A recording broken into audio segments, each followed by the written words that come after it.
పవన్ కళ్యాణ్ చంద్రబాబు ఇద్దరు పర్యటిస్తారన్న ప్రచారం జరిగిన ఫైనల్గా నిన్న చంద్రబాబు గారు మాత్రమే పర్యటించారు ఢిల్లీలో. తాజాగా కీలకమైనటువంటి వ్యాఖ్యలే చేసుకొచ్చారు.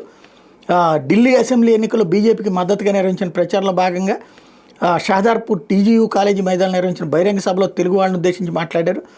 ఢిల్లీ ఓటర్లకు బీజేపీ మంచి మేనిఫెస్టో తీసుకొచ్చింది, సంక్షేమానికి పెద్దపీట వేస్తుంది. ప్రస్తుతం జరుగుతున్న గంగానది శుద్ధిలాగే యమున శుద్ధి నరేంద్ర మోడీకే సాధ్యం. ఉక్కు సంకల్పంతో దేశాన్ని ఏకం చేసిన వ్యక్తే సర్దార్ వల్లభాయ్ పటేల్. ఈరోజు అలాంటి బలమైన నాయకుడు నరేంద్ర మోడీ. టీమిండియా లాగా ఆయన అందరినీ కలుపుకుని దేశాన్ని ప్రపంచంలో నెంబర్ 1గా నిలపాలని దురదృష్టం ముందుకెళ్తున్నారు. అలాంటి నేతకు మద్దతుగా నిలవాలి, భావితరాల భవిష్యత్తు కోసం ఉద్యమించాలి అని పిలిపించారు. తెలుగువారు ఎక్కడున్నా అండగా ఉంటా, ఈ దేశాన్ని ముందుకు నడిపించడంలో తెలుగు జాతి అగ్రస్థానంలో ఉండాలని కోరుకుంటున్నా. ఈ ప్రాంతంలో తెలుగువారు ఇంతమంది ఉంటారని అనుకోలేదు అంటూ చెప్పుకొచ్చారు. ఎక్కడికి వెళ్ళినా భారతదేశం పేరు మారుమోగుతోంది. మోడీ నాయకత్వం గొప్పగా ఉందని చెప్తున్నారు. ప్రతి ఇంటి నుంచి ఒక ఏఐ నిపుణుడు తయారు కావాలన్నది ప్రధాని మోడీ విజన్. మన దేశం పేరు దేశవ్యాప్తం అవడానికి ఆయన 11 ఏళ్లుగా శ్రమిస్తున్నారు. 1995లో వెనకబడి ఉన్న హైదరాబాద్లో దేశ రాజధాని తయారైంది. ఇందుకు ఢిల్లీని 10 ఏళ్ళు పరిపాలించిన వాళ్లే కారణం.